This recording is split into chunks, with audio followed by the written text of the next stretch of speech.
তো বন্ধুরা challenge sound studio ওয়ার্ল্ডের মেশিন দিয়ে বেস বাজাচ্ছে।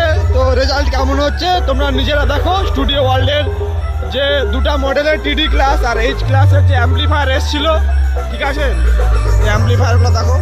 যে স্টুডিও ওয়ার্ল্ড SP 7200 HD দুটো, আর এখানে যে স্টুডিও ওয়ার্ল্ড যে ক্লাস টিডি অ্যাম্পলিফায়ার SP 12000, ঠিক আছে।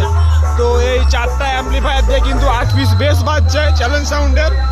আর টোটাল মেশিন সেটা দেখতে পারো। স্টুডিও ওয়ার্ল্ডের এখানে কিন্তু SP 1450 অ্যাম্পলিফায়ার আছে, আর DJ 4K2M আছে, আর বাকি এখানে অ্যাম্পলিফায়ারগুলো বন্ধ আছে। আর এই পাশে C20 আছে,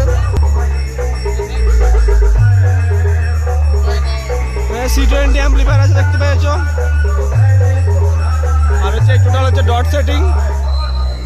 তো চলো সামনে যাই, গিয়ে কেমন রেজাল্ট হচ্ছে স্টুডিও ওয়ার্ল্ডের অ্যাম্পলিফায়ারের বেসে সেটা তোমাদেরকে দেখাবো।